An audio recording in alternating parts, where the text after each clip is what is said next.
All right, we should be live now. So let's get started, guys. Welcome to a special edition of the FF Metrics and Bet the Close podcast. I'll be your host, AndrewDFS, alongside me, Chris Bilello of Bet the Close and RC Fischer from FF Metrics. Today, we are going to discuss the Super Bowl matchup. After 284 games, regular season and playoffs, we are left with one final game where the 49ers are going to take on the Kansas City Chiefs. We have an inexperienced quarterback, Brock Purdy, second-year starter, going up against Patrick Mahomes, who's considered one of the best of all time. So really cool matchup there. Chris, RC, any initial thoughts you want to share before we dive into detail about this game? I've got an opening line before Chris says anything. We could very easily name or rename this episode, of which we've got prop bets to talk about. We've got things to talk about to try to win some money. But RC or FFM and Bet the Close pisses all over the Super Bowl could be the title of this episode. Chris and I were talking very briefly right before the show came on. And I'm just going to roll out the first bowling ball. I could care less about this Super Bowl game. I am not looking forward to this game at all. I don't know why.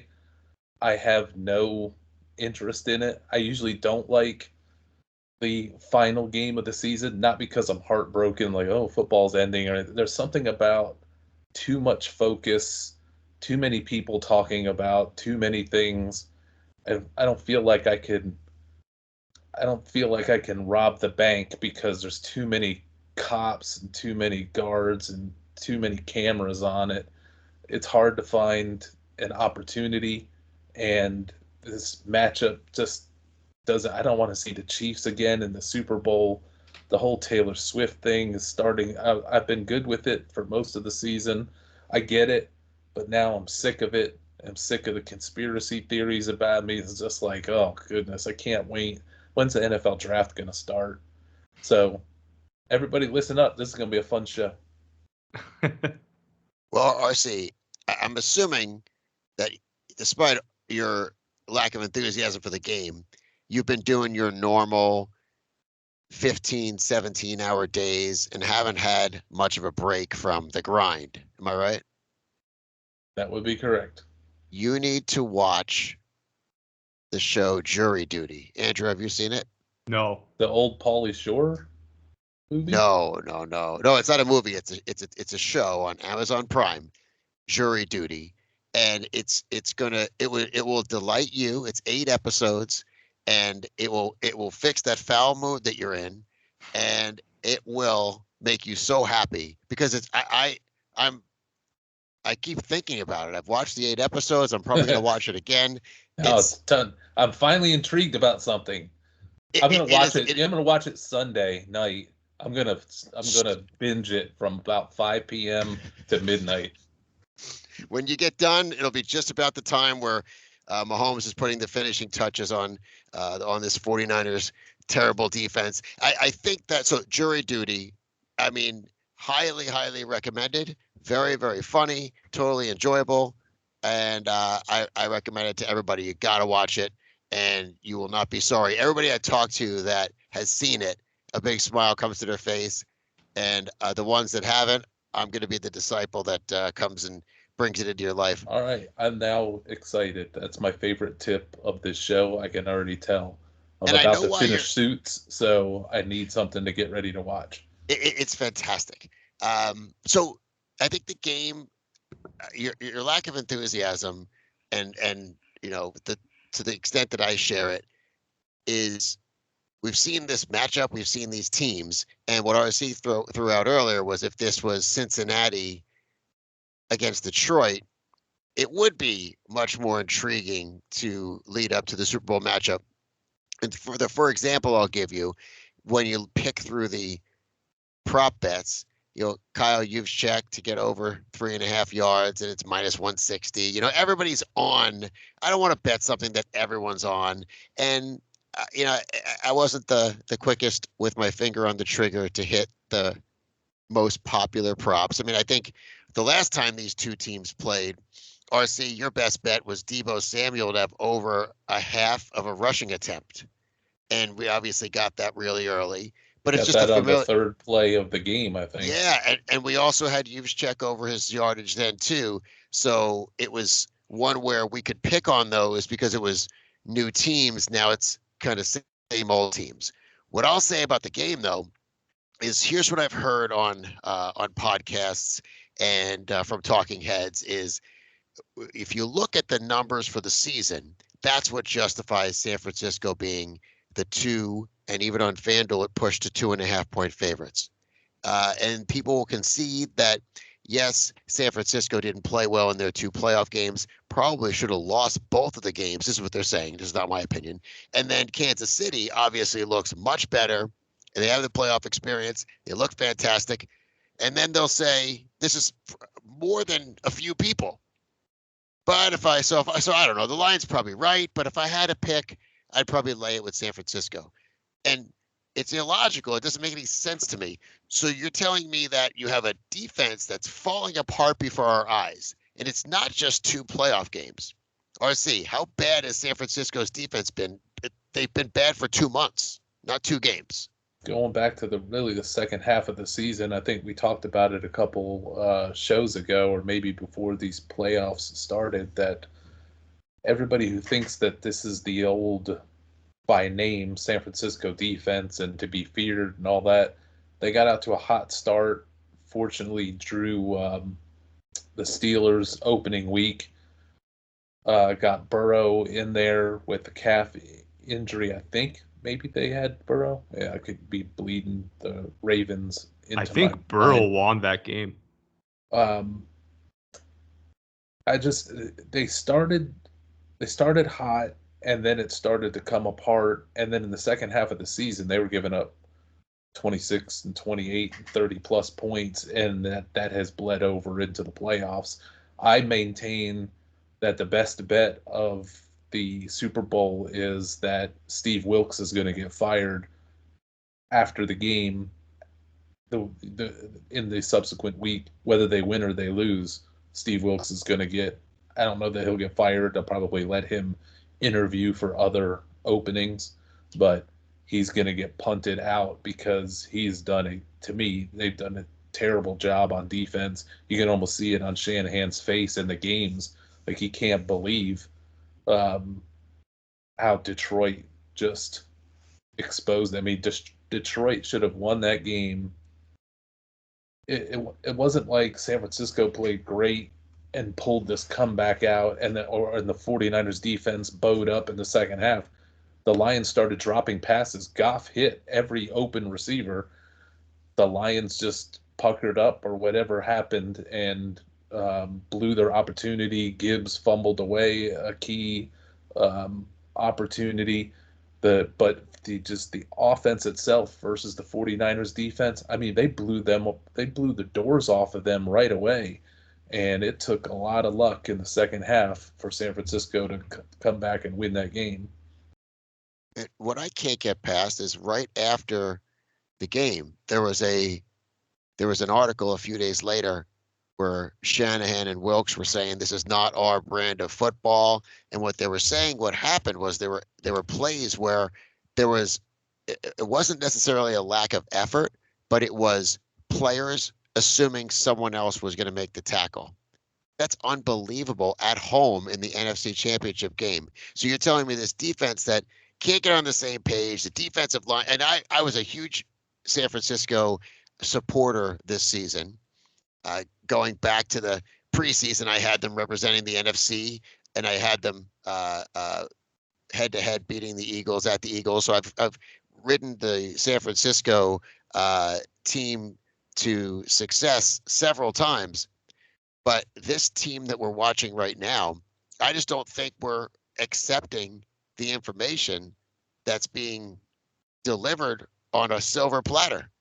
and maybe they play a great game and win the game, right? Of course they can win the game, but the defense is playing terrible against one of the best quarterbacks ever in his prime, who has Super Bowl experience versus a guy who doesn't have Super Bowl experience. When you add up everything that's going on, the only way you can get this line is if you look at the regular season San Francisco and the regular season Chiefs, and maybe even pretend that there wasn't even playoffs. Because as I've said to you guys, and I think it's a little bit extreme, but well, it sounds extreme based on where the line is now. I would have this line, Kansas City -2.5. And if it was -2.5 is where I would be like, okay, the line's fair, I'm good. Kansas City getting points and getting plus money on the money line, I just don't get. There's no reason for that. There's no justification. It doesn't make sense. And no one's willing to say it. Everyone says the things that supports Kansas City and then go back to the normal line of, I don't know, it's a coin toss. Even if it's a coin toss, then you have one team getting plus money. So if you have to make a case why San Francisco wins this game more times than Kansas City because they're favored by 2 or 2.5 at FanDuel, I saw today. Mm-hmm. It's 2.5 on FanDuel. I think 2. You can get 2 on a bunch of sites too. I think it should be a pick 'em, and it's one of the reasons why I'm just not excited about watching this game. The worst 2 units on the field for this game, one is the 49ers defense that has fallen apart in the second half of the season into the playoffs. The other is the Kansas City Chiefs offense in the second half of the season. So when people make the argument, oh, Kansas City's playing so much better, I don't know that they've been playing. Their defense has been really good. That offense really has not clicked. I mean, in the Baltimore game, and granted, Baltimore's got a good defense. They scored early, and then the Ravens were locking them down. They gave up a bunch to Kelsey, but not to hardly anybody else. If it wasn't for that, the Ravens fumbled away an opportunity. Marquez Valdes-Scantling made that catch that he never makes ever to put that game away. The Chiefs coulda, shoulda lost to the Bills, coulda, shoulda lost to the Ravens. I think this is the worst Chiefs team in this dynasty run going to the Super Bowl against a 49ers team that should have been stomped out by the Packers and then stomped out by the Lions. I know they're good teams, but it just feels like these are 2 kind of miserable, staggering teams to the finish line, and now they're going to get a chance to play each other to hoist a trophy that just doesn't feel like they're the best teams in the league. It felt like 6 weeks ago that there was going to be a champion this year that just someone has to win. Nobody really that impressive. I heard a couple of interesting things, and I think that one thing, we're going to get into props in a little bit, right? So, but I think that a lot of what I heard this week kind of made me take note is when people say this happens 100% of the time, or this happens it's like you're talking about a decently small sample size when you're just talking about Super Bowls. So, there was no safety until there was one 2 years in a row and people lost a lot of money. So I think it's interesting when you think about the props, but there were some that really caught my attention, trends that were shared that I thought were interesting enough to talk about. One, teams off of back-to-back road wins like the Chiefs are. So you win 2 games on the road to get to the playoffs. Those teams are perfect 7-0 in the Super Bowl. It's happened. This is the 8th time it's happened. 7-0 against the spread in the Super Bowl. The last 18 seasons, this one's less, I guess, impactful. The favorites of more than 2 points in the Super Bowl are 5-13 against the spread. And I think there's a reason why we're cherry picking 18 seasons. I think before that, you get into the favorites dominating pretty good. But as a matter of fact, it's been the underdogs, I guess, more recently. But then here's another one that I think is probably more of a kind of a relevant one that makes sense to me. Teams that made the Super Bowl. Well, I guess there's only one of these. It's going to be another one. Teams that failed to cover their last game before entering the Super Bowl, like the 49ers did, 2-5 against the spread, and teams that didn't cover 2 in a row in the playoffs. That's only the 2007 Patriots, and they lost straight up to the Giants. So a sample size of 1. But I was thinking about this even before I heard these stats. You've got one team that has gone on the road and beat people. So when I heard that was positive, it was something I was going to look into, and then I heard it before I had a chance to. And then another team that's, at least when it comes to against the spread, is stumbling in, and that's not a good trend. So you have what you see with your eyes, which tells me, I was watching the NFC Championship game thinking the Super Bowl is going to be Mahomes against one of these defenses. It's kind of unbelievable that he's going to get that gift. It's crazy too, because I feel like the public got burned by Mahomes 2 weeks in a row, right? Like everyone was on Buffalo and a majority of the public was on the Ravens. And now it's sort of like almost like overcorrecting. You have 76% of the tickets going on KC plus 2.5. So I get it. His against the spread is ridiculous. I think he's 11-1-1 ATS when he's an underdog.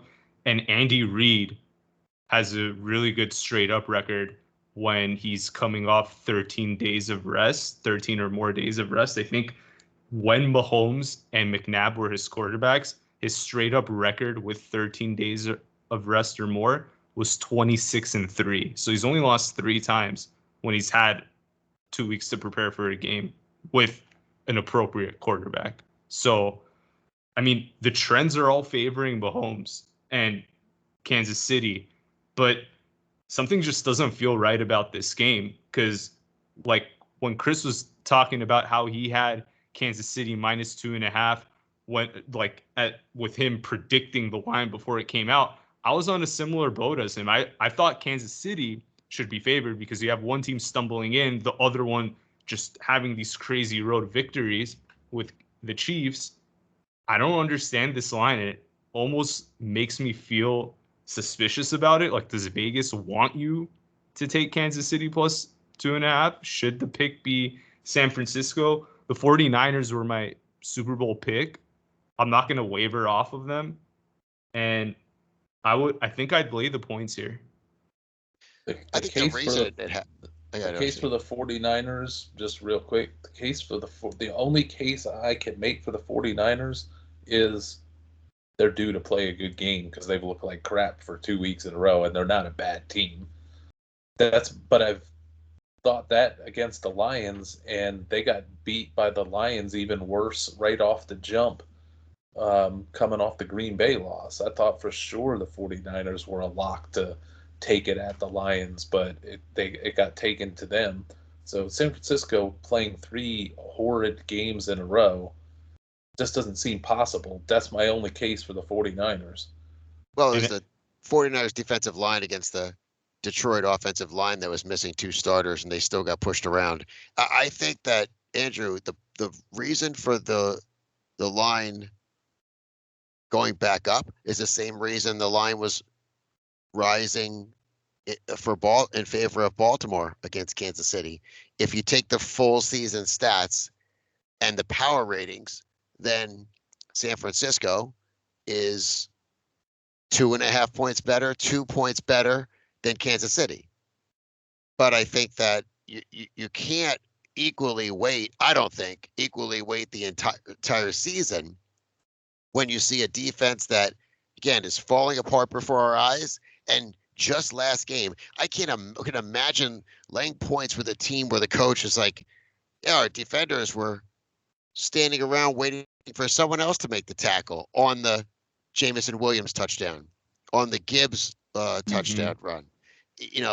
So they've got some time to get on the same page, and there is talent on the defense. The offense is great. I mean, I like a lot of things about the 49ers. I just don't get installing them as a favorite when you have, and I mean, credit to Purdy for playing well at the end of those two games, but you have a second-year player in his first Super Bowl. And we've seen over and over those first, it's going to take him some time. I don't expect Brock Purdy to have a good first half. Yeah, and one other case that I'll make for San Francisco, unlike Baltimore, I think the 49ers will actually like stick to their run game. And if you're going to beat the Chiefs, the way you do it is on the ground. They have a really good secondary, really good pass defense. So I'd expect a pretty heavy dosage of CMC. And I can't see I mean, when they were down 17 to Detroit, they were still running the ball. That's the thing. Like with Baltimore, they had 8 carries, I think. I think they only gave 8 carries to their running backs all game.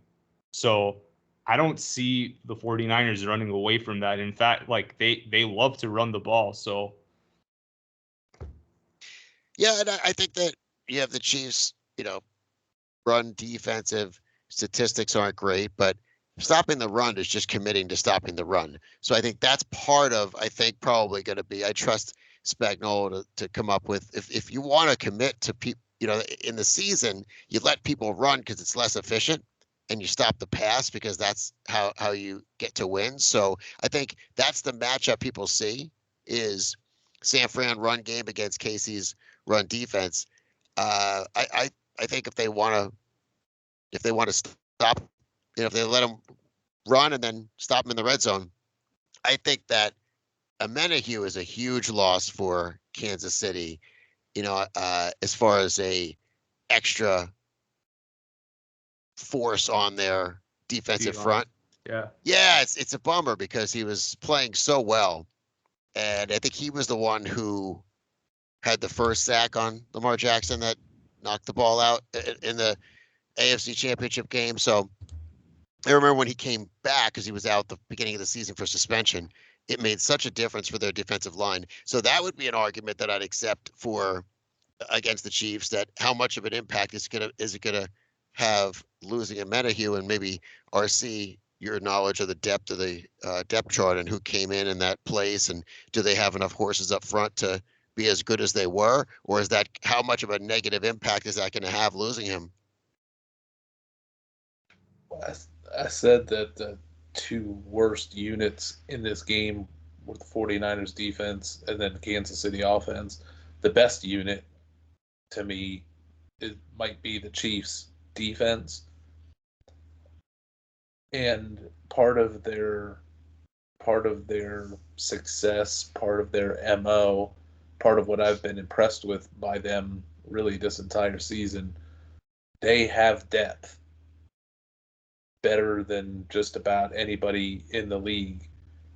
It'd be better, obviously, Amenahue, especially he was a 49er last year. Mike Dana is going to take over for that. He's fine, but they started playing Karlaftis more. They have a rookie who they can rotate in, who's super talented in a Menahue's spot. They have depth at linebacker. They can rush Drew Tranquil, pushing him into the lineup. That's like, who was out last? Was it Willie Gay that was out last time? And it was but they just put Drew Tranquil into his spot with depth, and it just seems like even if they lose a defender at any level during this game, they've got somebody to put in. The 49ers do not have that luxury. Their defense is hanging on by a thread, and they can't afford to lose. They don't have the depth that the Chiefs do. So it'd be better with the Amenahue for sure, but the Chiefs have enough talent all the way through the front 7 that I think it's going to be okay. I don't think it's going to be a big fact. It's not like if the 49ers lost Bosa, then you're like, oh, well, crap. Now they're in trouble. Yeah, and Chase Young becomes your number 1 pass rushing option in that case. That would be tragic. But One other stat I found interesting, guys, when I was doing my research on this game, Patrick Mahomes has played in 12 indoor games in his career, and he's only lost one time. That was to the Colts last year when they had Matt Ryan at quarterback, which is a fluky game. But just when this guy has an indoor game in a dome, it's pretty freaking good. The one thing about this Chiefs team compared to the Mahomes era Chiefs, this is the worst offense by far. So the past it'd be like, yeah, Mahomes does this and Mahomes does that. Mahomes ain't doing that this year, and I'm not putting it on Mahomes. It's the wide receivers that are really causing his problems, and I think Matt Nagy has stumbled in and caused them some issues. This is a Chiefs offense unlike anything we've seen in the Mahomes era. How they got to the Super Bowl, I have no idea. That offense has been so poor. Their identity is running the ball and playing good defense, which is crazy to say when you have someone like Patrick Mahomes at QB. One other bet that the public has been all over is Mahomes over 1.5 passing touchdowns. I think 90% of the tickets are coming in on that specific prop. And if you look at FanDuel, it's pretty juiced to the over too. I think it's minus 140 on Mahomes going over 1.5. So you could just see the public thinking that they're getting the same Mahomes, where if they win this game, I don't think it's going to be Mahomes tossing 3 touchdowns. He's only done so twice this past season, and they both came before November. I can't see him doing that. 2 touchdowns, maybe. I don't think that over 1.5 is too bad, but more likely if they're going to win this game, it's probably going to be on Pacheco's back. Him rushing the ball 20 plus times, 100 plus yards on the ground. That's the way I see the Chiefs winning this. If you took them 1.5 over passing touchdowns, regardless of who the opposition was, he's hit it twice in his last 8 games. I mean, this is a Mahomes we've not seen before. He barely gets over 240 yards passing in games. If you were to put all of his performances and put him in a bag and just start drawing it out, you would most likely draw out about a 230, 240 yards passing and 1 touchdown game with no picks.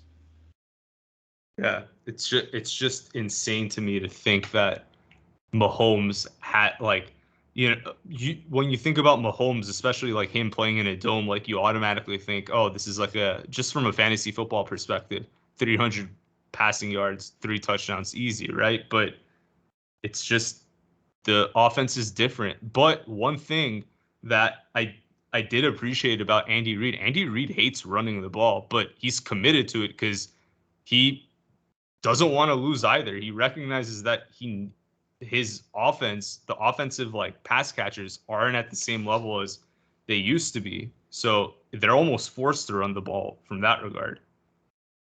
And you saw the Ravens, you've seen Pacheco's touch counts going higher than they've ever been over the last couple weeks.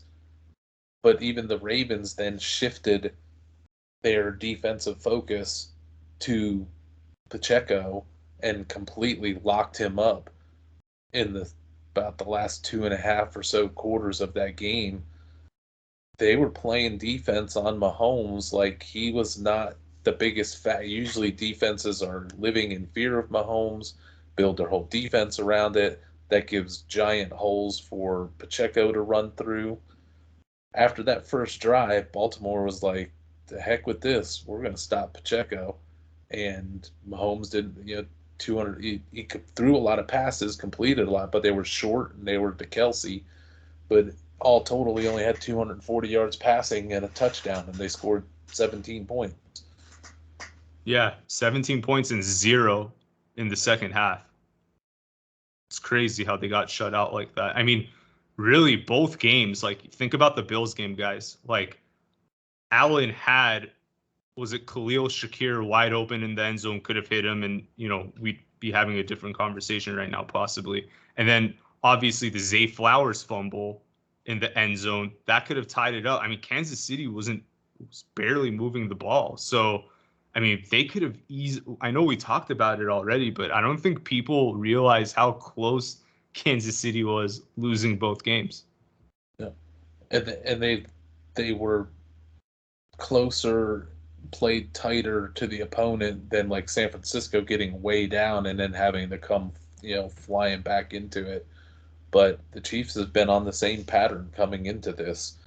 Games they could have very well should have lost and somehow did not.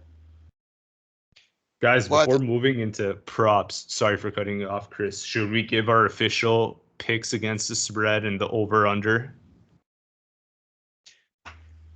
Yeah, I really don't have a pick on the total. I've heard a lot of people talking about the under. I think the under in the Super Bowl is dangerous because you have even matchups in the past where you have two really good defenses. I think about it's a million years ago, but the Carolina Patriots Super Bowl was two really good defenses. That was 0-0 in the first quarter. Into the second quarter, a decent amount, and it wound up 32-30 or 30, 33-31.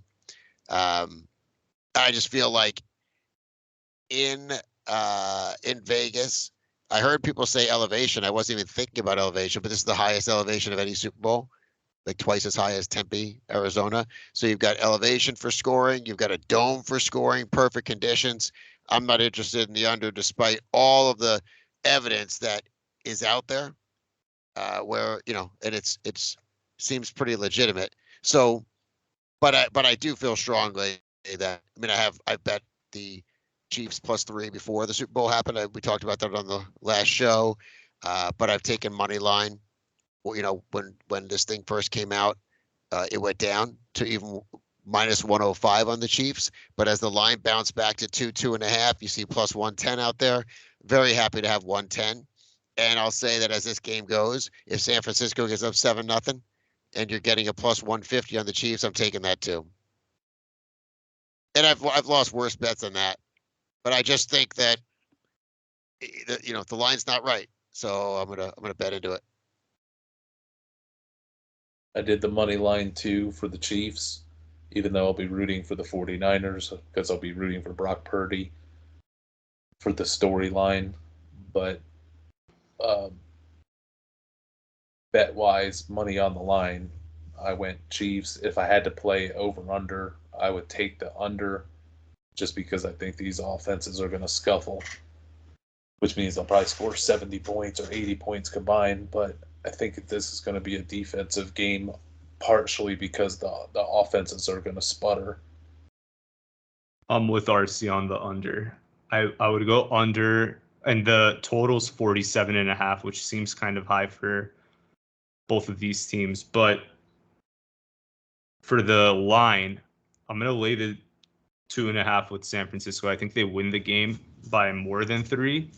And we just see a Kansas City team that goes up against the 49ers. And I think that 49ers D is going to somehow play better. I don't want to say come back to life because I don't know that since they lost Ufunga in that Thanksgiving Day game, they haven't been the same. And I don't know if one player a safety could really impact the defense as much as as bad as they've looked since that injury. But I think that Kansas City's been playing their best games, right?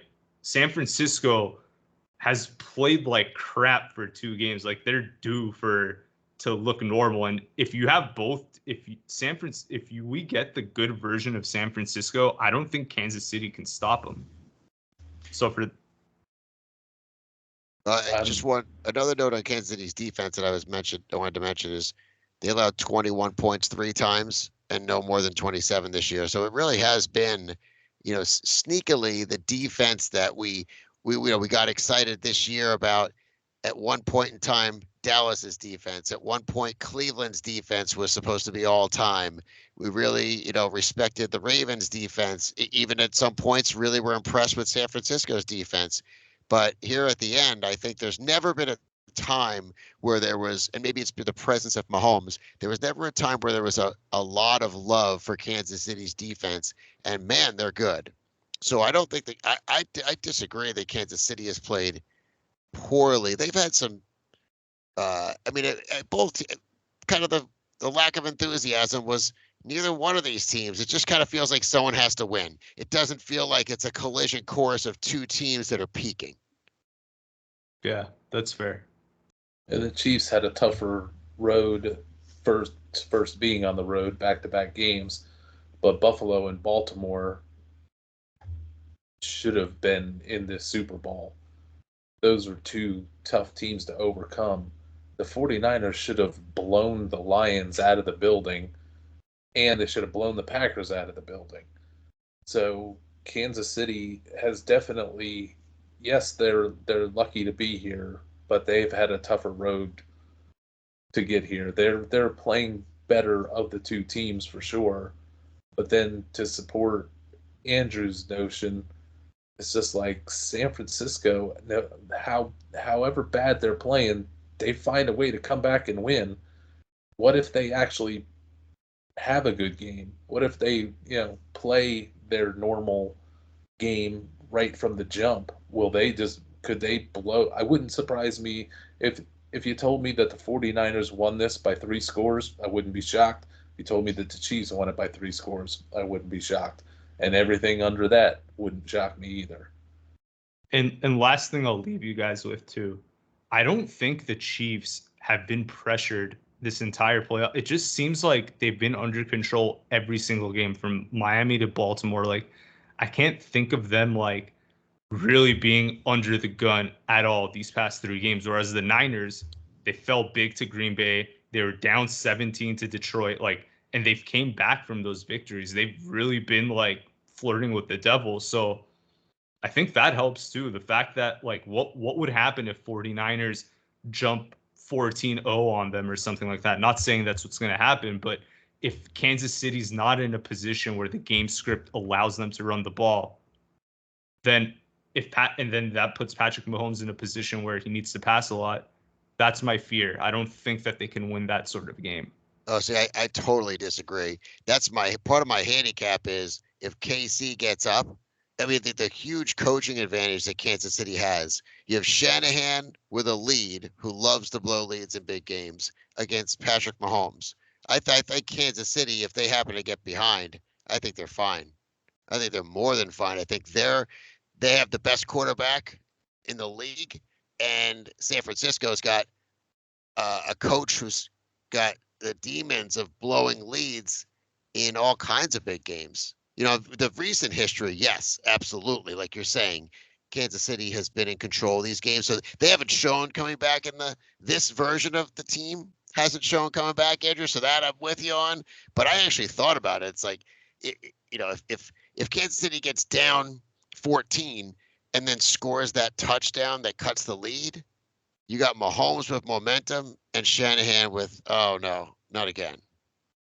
It's just hard for me to imagine Mahomes. I know this is crazy to say. It's just, if you lock up Kelsey, right? And 49ers certainly have the linebackers to do that between Fred Warner and Greenlaw. If you lock up Kelsey, there's really not too many other weapons on that Chiefs offense that can push the ball down the field, right? So that's my concern for them. And Chris, in from a high level view, couldn't agree more. You have Reed, you have Mahomes, but I just don't know that they have the weapons to really come back from a deficit. But everything Chris said is true, except for I stop and think this group isn't that group from the past that we always had to bow down to. Oh, you better watch out for Mahomes. He's gonna do whatever. That's just not them this year. However, if they're going to do it against somebody, the 49ers defense right now is a defense to do it against. Yeah. And I just think about last year's Super Bowl where you had basically they ran the same play on the other side of the formation, the Rice touchdown and the Tony touchdown. Remember when they were they would motion the guy toward the line and then he'd shoot back out? The Sky Moore touchdown? Oh, I'm sorry. Sky Moore did it on one side and Tony did it on the other. And that was not amazing receiving talent, that was Andy Reid saying, I got something. And they took advantage of it. So that's the thing that I believe in. But absolutely, San Francisco can win the game. I guess for me, that's not the question. For me, the question is what's more likely. You're pricing it like Kansas City or San Francisco is more likely to win the game. And I believe that the higher likelihood is Mahomes and Taylor Swift win the game. Or they lose the game and Taylor Swift writes a bunch of bad love songs about the game or something. I don't know. I was told. Go ahead, RC. I'm going to go with the crazy odds. I'm going to say this one's going to end in a tie. There's so many good points back and forth that I bet nobody's betting on that outcome. Overtime? Or just a tie? Just ends in a tie. They just stop. No, that's what RC wants. They're like, we're just sick of the Super Bowl. You guys shouldn't even be in this game. RC was right all along. Let's just end it. RC he'll get done with jury duty and thank goodness this football season's over, and they'll be in triple overtime. All right, I hope you guys have some good props. I'm going to bet them as soon as you say them, and then I'll debate it. I fire first and think first and shoot first and apologize later. My first one out of the gates, the Monday after or might have been Sunday night after the games closed and they started putting up some of the basic props. I'm with Andrew in that the trends of Pacheco running the ball because of Kansas City's offensive struggles. I played lightly. The only thing of the name players of the top names that jumped out at me was Pacheco's going to get a ton of opportunity like he has been. He's beat the number, whatever it is, 67 or so. He's beat that number several times in the last 4 games, 6 games. And it's just a function of the Kansas City offense is more going around Pacheco. The 49ers that used to be really good against the run started allowing, the Lions ran all over them. I think Aaron Jones ran all over him, and then the Gibbs-Montgomery combo ran all over him. So I'm going to take Kansas City's need of Pacheco and the 49ers run game collapse that has gave up 182 rushing yards to Detroit and then 136 prior to that to Green Bay. And just a couple weeks prior back into the season, the Arizona Cardinals ran for 234 yards on this 49ers defense. So Pacheco's touch count and the 49ers run game collapse gave me my first prop, which was Pacheco over. Yeah. Well, go ahead, Chris. Oh, my best one that I've played so far is related to that. When you look at San Francisco in their 2 playoff games, they gave up 136 yards to Green Bay, 182 to Detroit. And if you look at Kansas City in their playoff games, they rushed for 147 against Miami. This is as a team, not just any individual player. 146 against Buffalo. They only rushed for 89 yards against Baltimore, but that's really a legitimate, super defense that was in peak form. And I think that San Francisco is not as bad as Miami and Buffalo because Miami and Buffalo had so many injuries. But when you consider the ideal conditions, I love Kansas City to rush for over 102.5 yards. That's on FanDuel. I saw it's on, I think it was Caesars at 104.5. So I didn't see it on DraftKings. It says a team rushing total for Kansas City over 102.5 yards.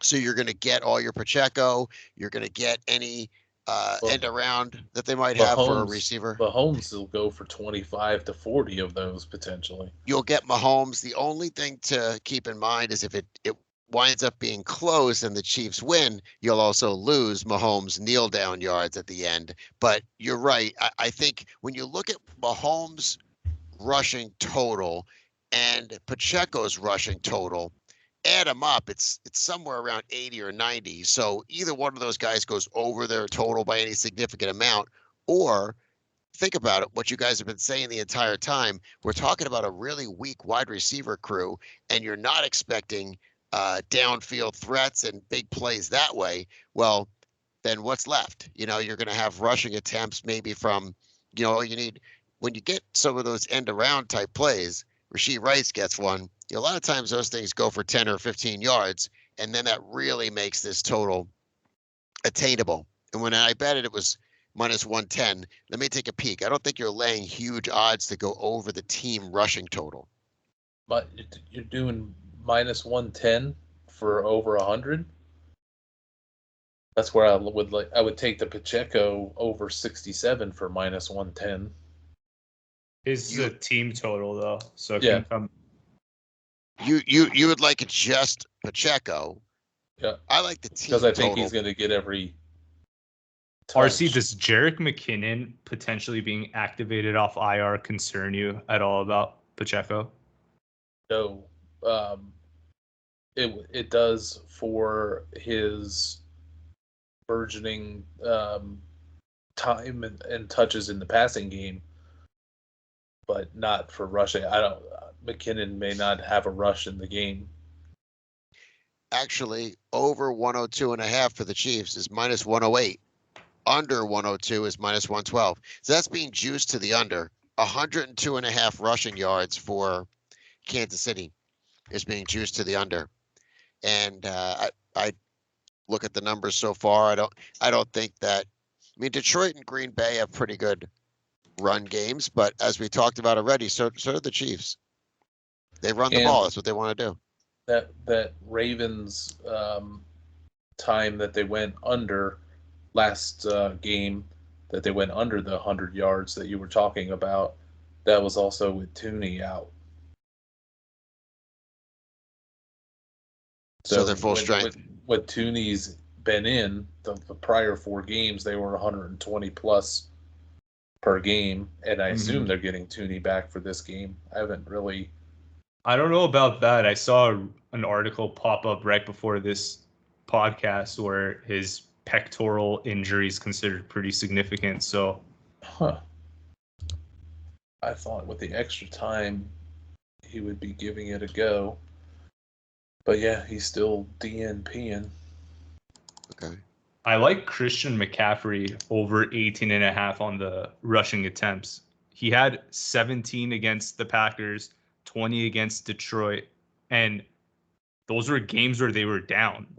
So if they're down, he's at least getting something in that range. If they're up, you have to think it's going to probably be at least 20, if not more. So I like that over 18.5. And they will not give anybody else the ball for a break unless he gets hurt. You'll say, because I looked at the Elijah Mitchell 3.5 yards over, and I thought, man, he'd just get in for one carry, even if McCaffrey bangs his knee or needs to come out for a moment. Mitchell would then get that run, but San Francisco's preference is going to be everything that especially in this game, is going to be everything to McCaffrey. That's been their MO. They only let Mitchell in if it's a giant blowout or if it's McCaffrey hurt. And I don't know if you guys are interested in this at all, but Brock Purdy past 2 playoff games, he's been rushing a lot more on FanDuel. If you go for 25 or more rushing yards for Purdy, that's plus 280. If you go 40 or more, which he hit 40 last game, that's plus 880. So pretty decent odds for that. But I think 40 is I'm more comfortable with the 25. Obviously, 40 seems like a stretch, but he's scrambling a lot more than he did in the regular season. Which, if Kansas City does get up on them and make them play catch up, it seems like when Purdy's had to come back in these games, he's doing it somewhat running the ball. Like if it wasn't for his running last game, they lose. It Last wasn't. two games. Yeah. Last I mean, two, I think against the Packers too, he had to scramble towards the end of that drive to put him in to set up that CMC touchdown. So if San Francisco gets control of the game, he won't run much. But if they get down and having the mad dash back in it, that's when he seems to make his running tallies.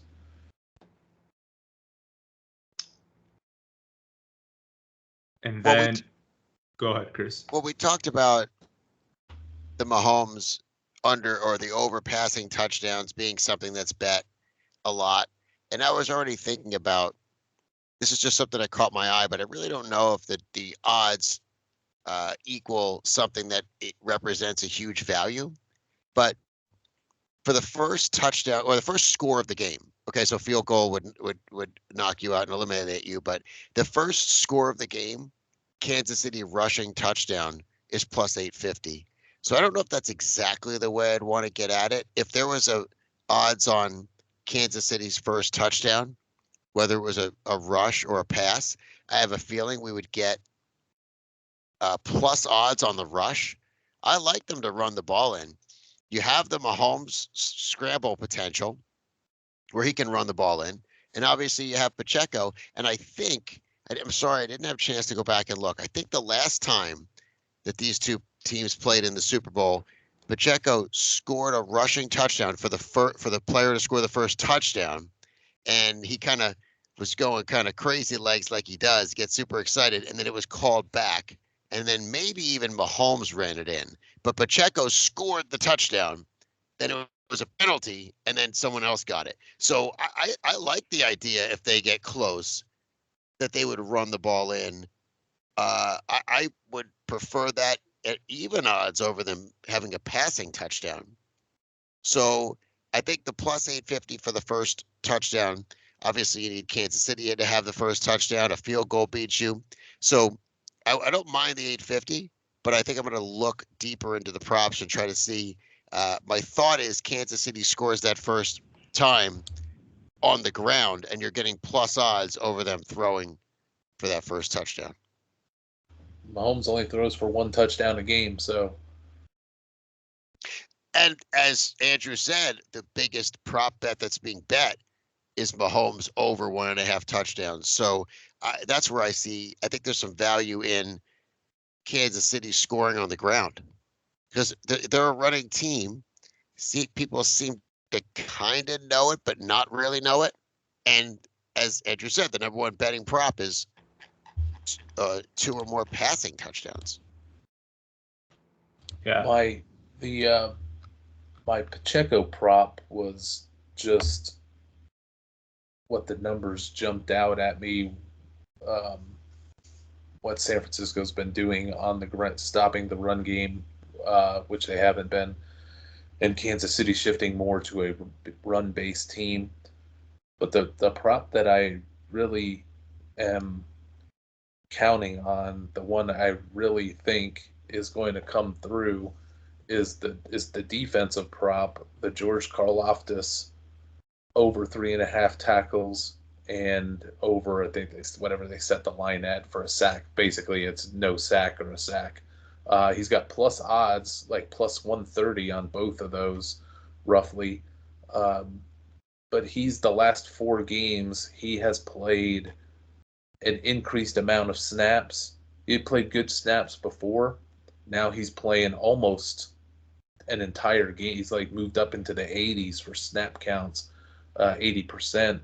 And just watching him on the field, plus he's beat that number. If you just the generic 3.5 tackles, he's beat it 4 straight games, which coincides with his increase of snaps.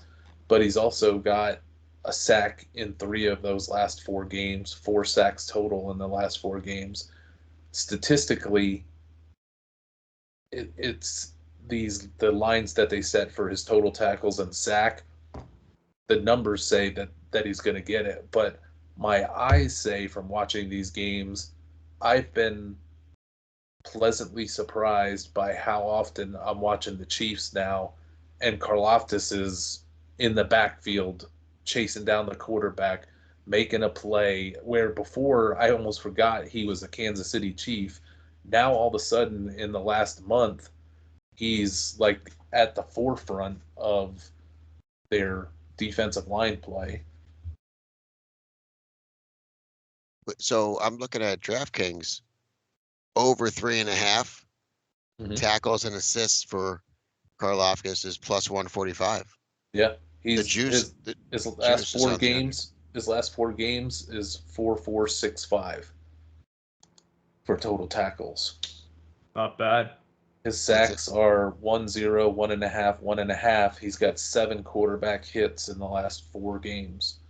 He's coming on, and you can see, and his snap counts have gone from like 50s, 60s, 70s to now high 70s and into the 80s, if I remember correctly off the top of my head.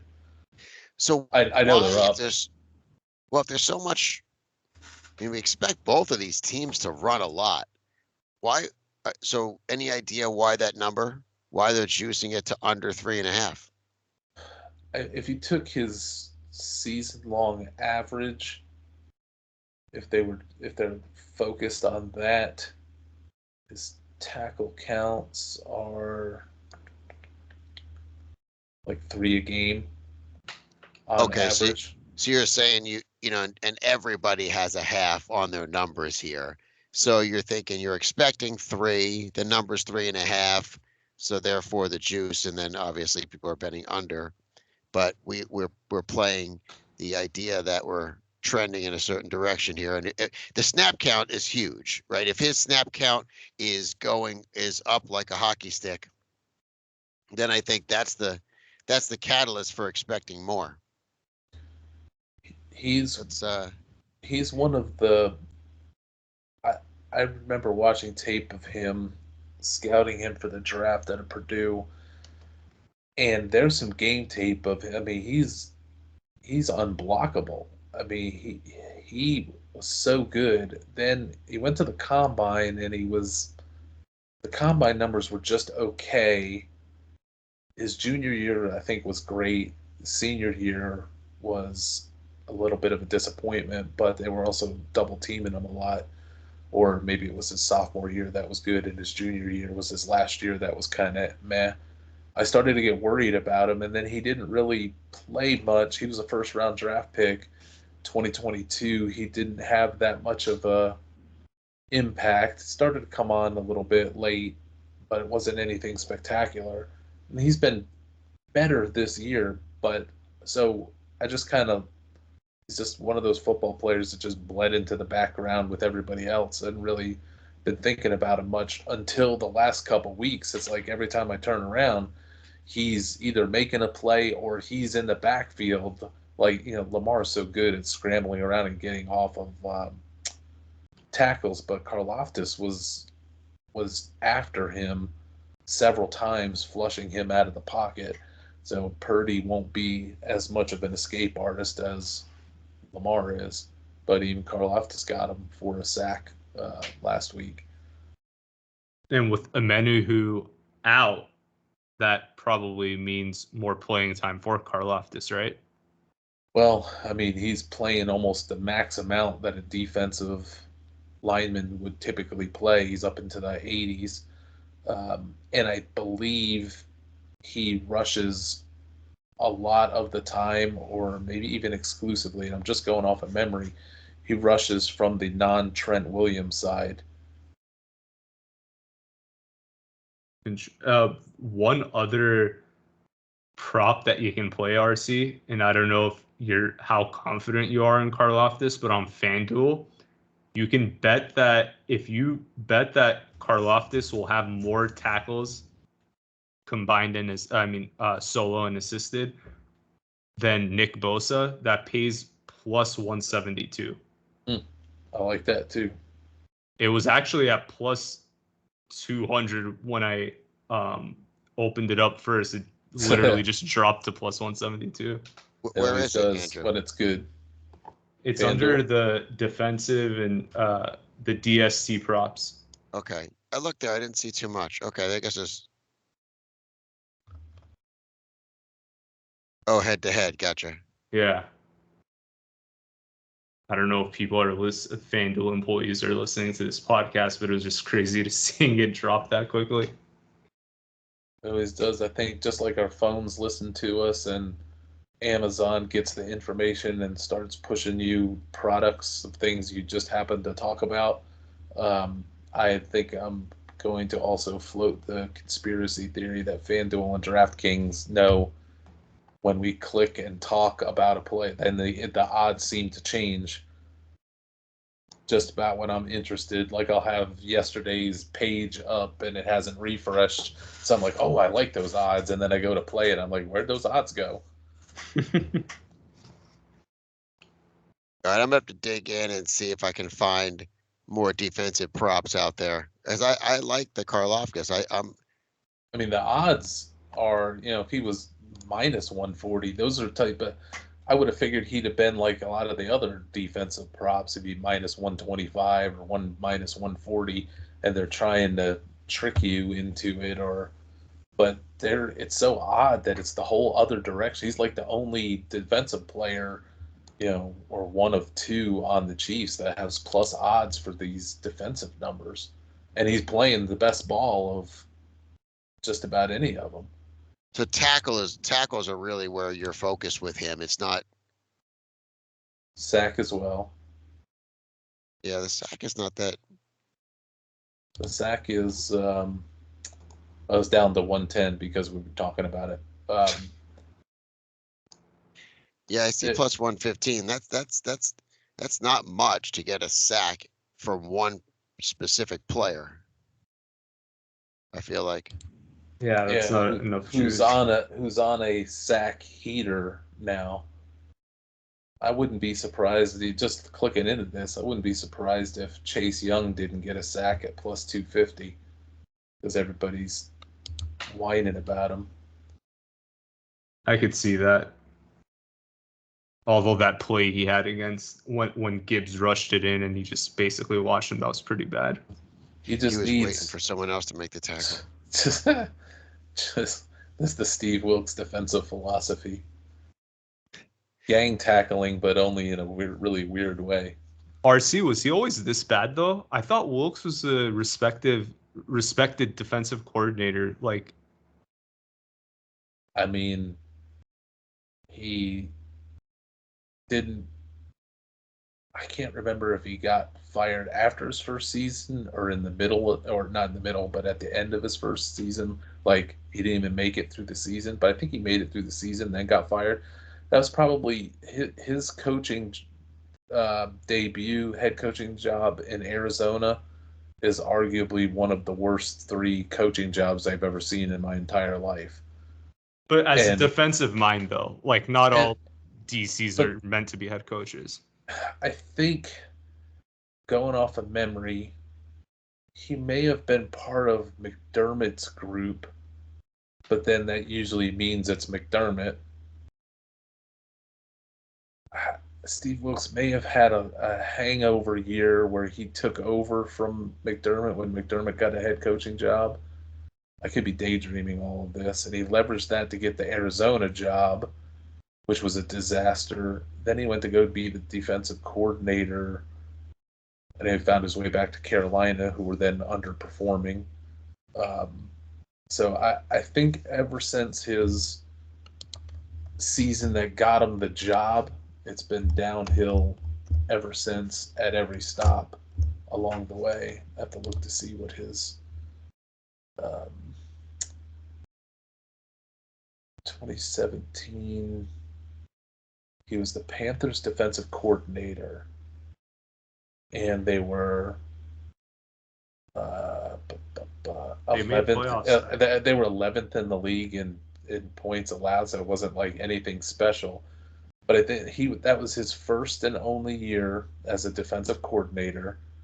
I believe that he took that over because McDermott left. McDermott built up a good. Yeah, he was the defensive backs coach for Carolina, then defensive backs and assistant head coach. Then McDermott left. The one good year from that Carolina had when they spiked up. McDermott left. Wilkes took over. Carolina had a disappointing year, but then he leveraged that into being the head coach at Arizona, which was a disaster. Then he went to the Browns for a year to be defensive coordinator, and that went so bad in 2019. He was gone from that. He took a year off of football. Then he was the Missouri defensive coordinator in 2021, brought back to the Panthers last year as he was a secondary coach, but they put him in as the interim head coach. And Carolina had an okay run with him as the interim head, but they sucked. I mean, it wasn't like Carolina was good. They just weren't terrible, but they weren't good. And ultimately, they blew an opportunity to win that division. If you remember, that was typical NFC South, where Brady had a losing record and Brady, scrambled them at the end. All the teams had a chance. They were all below 500, including Carolina, but then, Carolina flopped to the finish line. Then somehow Wilkes leveraged that effort. He got interviewed for a bunch of head coaching jobs. Nobody, rightfully so, hired him. Then I think he wound up as the 49ers defensive head coach because they were out of options. So, and then you see how the 49ers defense is falling apart, and Chase Young isn't any more motivated than he ever was. Yeah. So to me, he's terrible, but he's the tough guy. He sounds, he didn't take any crap from anybody, and he's barking out orders, and he's, I'm sure he's 15 minutes early to every meeting. That means on time to him, and he's all that nonsense except for he can't coach. Yep. But he acts like a coach. And he's playing one of the best quarterbacks of all time. Yeah, he's going to find out. He's favored. He's going to find out how good a job he did this year when the 49ers fire him next week, win or lose. That's my main prediction from this game. I wish I could prop bet it. Any closing thoughts, guys, on the Super Bowl, or be ready to move on to the next topic? I was ready to move on to the next topic when we started. I don't like the Super Bowl. I can't put my finger totally on why, but Taylor Swift, that's why. Yeah. Okay. That has oddly not bothered me. I thought that would bother me, but there's something about the Super Bowl. There's something about all the hype and all the advertisements for everybody's gonna, get their nachos and watch the game the same way. I mean, we're gonna get all these.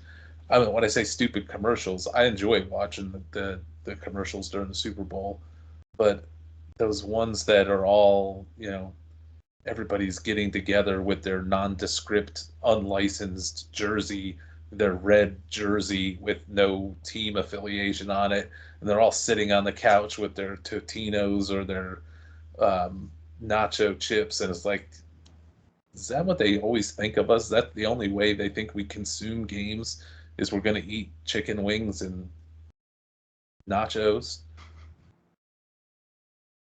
Well, the way that I like to consume games, as you guys know, is cheering for our defensive players to make tackles. So I'm really happy that we have Karlaftis. It is the most fun. It's way more fun than cheering for offensive players, is watching the defense. So I'm glad we found somebody, because Bolton obviously is like priced high enough. It's interesting that Karlaftis he's the third favorite to have the most sacks in the game. So people are on it a little bit, but maybe not so much with the tackles, it seems. I just want my MVP bets to pay off. So that's either Kelsey's got to win it, or my basket of 49ers, one of them has to win it.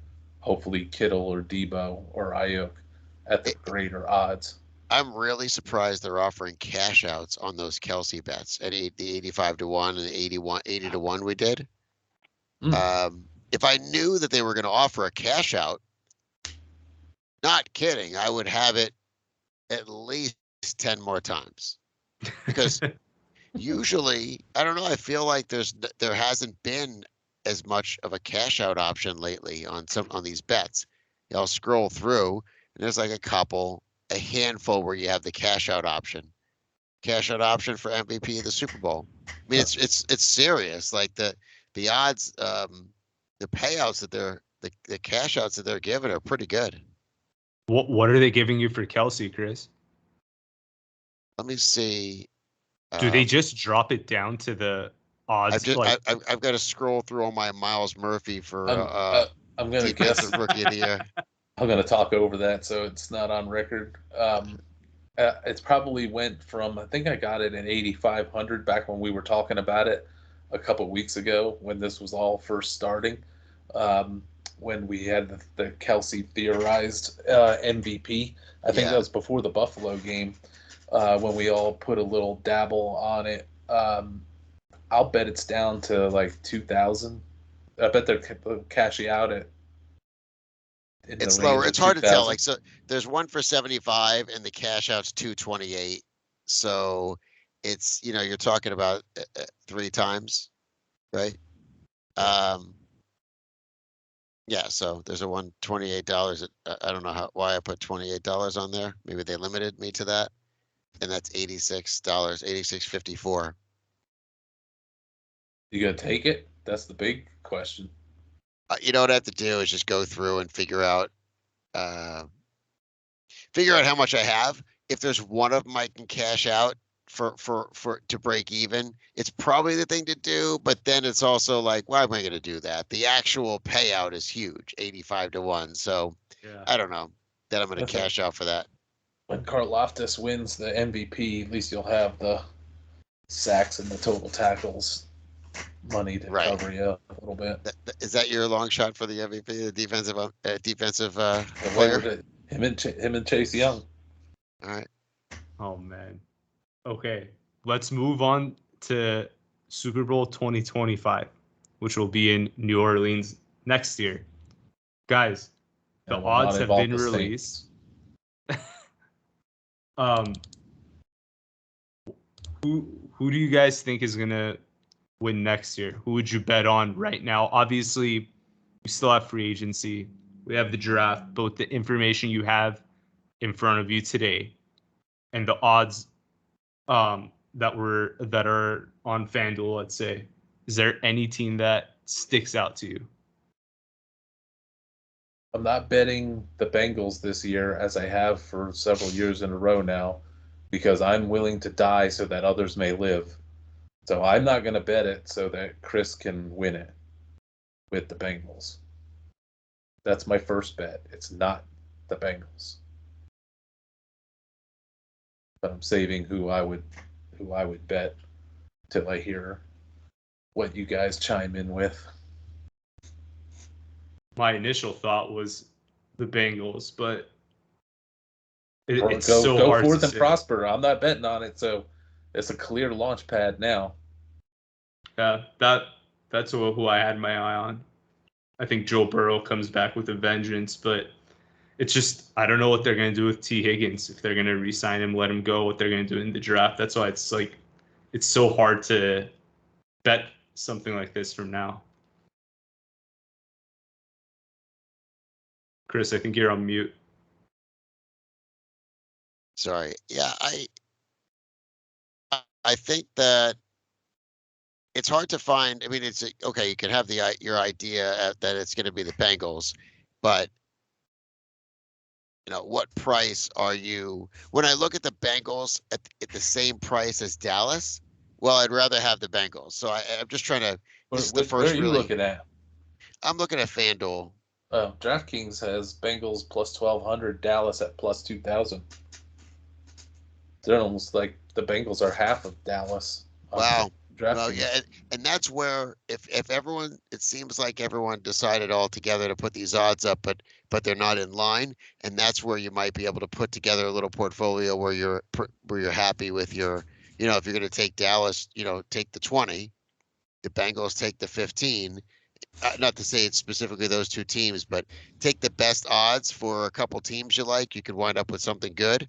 But I have to say, as I look at this list, if there was one team, the Eagles are 17-1, and I really like the coordinators that they brought in. I think that there's no reason that they can't bounce back this year with a team that could easily. I guess I would look at teams that did well last year and then fell down this year. That's where you're going to get the value in 2025. But if you look at the way that the odds are, San Fran, the favorites, Kansas City, Baltimore, Detroit. Come on, it's just the reverse order of finish. And what we know is that it's not going to be the reverse order of finish when we look at next year's playoff teams. It's going to be one of these teams that comes from further out. So who can make the playoffs and who can go all the way? Well, there's no reason. I mean, I think my eyes are going to Bengals at 15-1, Eagles at 17-1. And I think Bengals are the highest non-playoff team. Just looking at the list, everybody else, like in the top 12, they're all playoff teams. So it's interesting that the Bengals are there. And I'm assuming that if you're bringing in Fangio, you're going to find some, a defensive player or two that's going to follow him. And if you do wind up with a Fangio defense in Philadelphia, he did work with them their Super Bowl season, even though I think he was kind of working with the offense. Just a talented coach to bring in. I don't think much of Sirianni, but if you're going to bring in good coordinators on both sides, it's worth noting. I think it's interesting. I got two that I'm willing to just throw a little bit on to see if one of them comes through. The first one that jumped out at me, the team that may be this year, we've always joke about the Bengals being the uncrowned champions. I think the uncrowned champion of this season going into next season is the Detroit Lions. And I think I'm hinging it all on, I'm shocked Ben Johnson can't. I thought for sure Ben Johnson was gone and that would derail the Lions story for next year. But all those coordinators coming back with that team that's really a top offensive line, good running game. Goff has proven he's a big game quarterback. It definitely was not Goff's fault that they aren't in the Super Bowl right now. They're a wide receiver and a cornerback away from being a real challenger, and they were already a challenger this year. But I'd like teams that got close, got a taste of it. Now it's not like the Lions are coming out of nowhere. The Lions were on the brink. The Lions should be in this game. They were close. They're going to bring back the core of their team and all of their coaching staff. I kind of like the Lions now for 2024, having experienced at halftime, I think they were probably starting to book airline flights to the big game, and then they had it ripped away from them. I would bet that group and Dan Campbell is going to use that, as it almost feels like maybe it's going to be their time. They needed to get this heartbreak in, and now they can go forward as the top team in the NFC. 12-1's enough for you? I don't love that, but that's, I was looking at Detroit combined with the Rams, and the Rams being the best, maybe young team, with the exception of Stafford at quarterback. Not just he's not young, but they have youth, top offensive line. They got a lot of things going for them. That another year of experience, Stafford stays healthy, and they add one or two more pieces. they're they're big. We're not talking about the Rams being in the Super Bowl to some degree because they had the Lions in the first round, a game that they were right there with and had their chances to win. We all like the Rams as the 49er alternative. Imagine if the Rams had won that game. I think if the Rams had made it to the NFC Finals against the 49ers, they would have massacred the 49ers. Especially the way the 49ers played. They were just got a tough draw with the good Detroit Lions at home, Goff storyline, the whole bit. Now you take that core and give them one more year of experience. That's going to be a tough team. It was a tough team down the stretch. I could see the Texans in this conversation too. They had a good first year with Stroud and Ryans, and if they add more around Stroud, like if maybe they sign a Saquon Barkley, get another, add more pieces to their defense, like they're not too far away. It's just you need to see what they do. Let me give you a choice of two teams that have my curiosity in for different reasons, but kind of like both have the quarterback in place. What about if you had a choice between Houston and the Chargers? It's funny you say that because those are the two I don't want to even say they were like I guess they're not like they have pretty high odds compared to the other teams. Like I think Texans are 10th on the list and Chargers are 13th.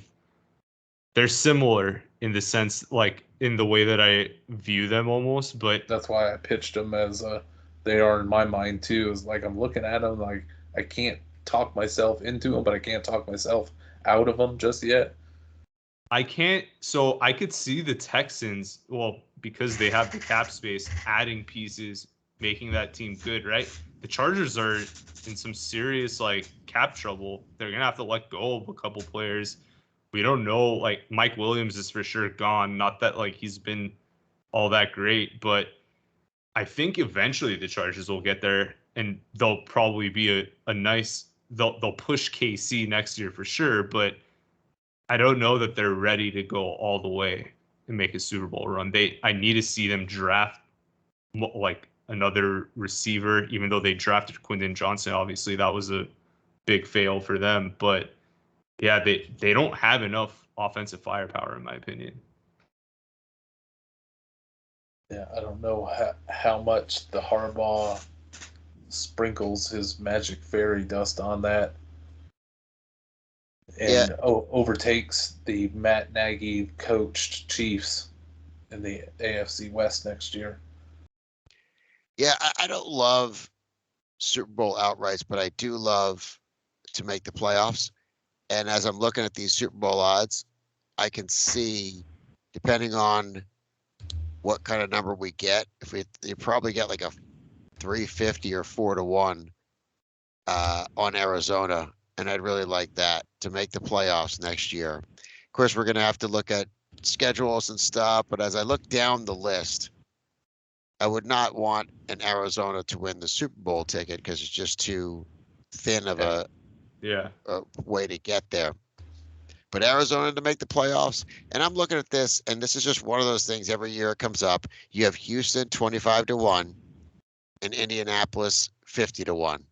And don't forget that as they played that game for the spot in the playoffs this year, one team had their quarterback and one team didn't. And the quarterback that was missing from Indianapolis could be a nuclear weapon that, changes the way that we think about that team completely. And so the Colts still should have won that game. But I'm looking at the Colts and Arizona with two really good coaches. So you look at good young coaches. I think that, credit to Houston for what they did, but I think by definition, you've got Houston and Green Bay, who I think are going to go into next year overvalued. But if Stroud is awesome, then yeah, I don't want to bet they might against meet Stroud, but I'm well, willing to bet against. maybe not overvalued, but they're going to have a high ceiling to meet. So you're overvalued. So if Stroud is great like we think he is, then they can reach that expectation. If anything goes, there's a lot more that can go wrong than right. I think you're pricing in awesome Stroud. You're pricing in awesome Jordan Love. I feel like the downside, there's more downside than upside with those teams because the expectations are so high. Yeah. And it's going to be a wicked division with Richardson back for the Colts, Levis in full control of Tennessee, and Jacksonville's still a good enough team. Yeah, and they got a new DC, Ryan Nielsen, who did really good with Atlanta. So maybe he'll. I know Jacksonville's always had a issue with their pass defense, so maybe he'll fix that. Arizona's toughest problem is, and I love what I saw from Arizona this year, is they got the 49ers and the Rams in that division. I think I smell some Seahawk under win total bets coming. I don't know how to feel about that. I want to see what they're gonna do at quarterback. Whether they're gonna blow this thing up and start heading in that direction, or if they're just gonna hang on to the current group for one more year. The Jets have pretty high or pretty short odds. I would have expected them to be priced have a little more juice. They're plus 3,000. I mean, I would think that they would at least be in the 5 range. I think I want to hit the New York Jet unders again this year. Yeah, I have zero faith in the Jets, and the more Aaron Rodgers is coming back, the better numbers we're going to get on win totals and everything else. Yeah. So I was hoping the new Carolina coach hiring would have sparked the Panthers numbers to bet against them again, but no. Everybody seems to have abandoned ship on Carolina. Yeah, it's even reflected in the Super Bowl odds too. Not that they even have a shot, but Commanders, Patriots, Titans, Giants, they're all plus 15,000, and then you have the Panthers at dead last plus 25,000. So that just shows you how much worse, at least Vegas thinks of them. It was a great under win total. It was a great, even better than the win total though was the Bryce Young under touchdowns, because that's like cheering for tackles on a defensive player. It's so much fun to say that the Panthers can score rushing touchdowns. It's specifically a passing touchdown. A little guy who's going to get hurt and miss some games. That was beautiful. Under passing touchdowns. It wasn't even fun by the end of the year. There wasn't even any intrigue. That was in the bag by week 4. It's there's no way. The best season long win props. You've won them by Thanksgiving, and we won. Yeah. But here was the intrigue early on though. Week 1, he was terrible and threw a touchdown. Week 2, he was terrible and threw a touchdown. I was like, is this the way it's going to go now? And then pretty soon he stopped throwing touchdowns. Then he missed some games, and we knew we had it. I wish we could have got Kenny Pickett being terrible and throwing a touchdown. That guy couldn't throw a touchdown to save his life. I think back to those things that we were betting. Everything was pretty much anti-Carolina, anti-Bryce. But man, I got sucked right in a light way. I didn't go heavy because I hate Mike Tomlin and his teams. I don't hate him personally. I thought the way that Pittsburgh looked in the preseason, changing up their offense and cutting Kenny Pickett loose was going to be gold. That was a total disaster. I had his over 17 touchdowns. I had his over yardage. Yep. I got hit on that. Yep, I got hit on the Pickett stuff. But Arthur Smith is now there to save the day, so I'll be right back betting Kenny Pickett overs, I'm sure. We'll double down. Yeah. Oh my God. All right. Well, I think that's all we had for everybody today. I wanted to thank all of you guys for listening, tuning in. And don't forget to subscribe to Chris's podcast, Bet the Close. Check out RC site, ffmetrics.com. And we're actually going to upload this video to the FF Metrics YouTube handle. So don't forget to drop a like, leave a comment, and subscribe to that YouTube channel as well. Guys, any last words before we end it here? Everyone enjoy the Super Bowl. RC enjoy jury duty. I'll let you know how dirty duty was. Yeah. Okay. So Good. by Monday morning. Beautiful. There we go. All right. Good luck, everyone.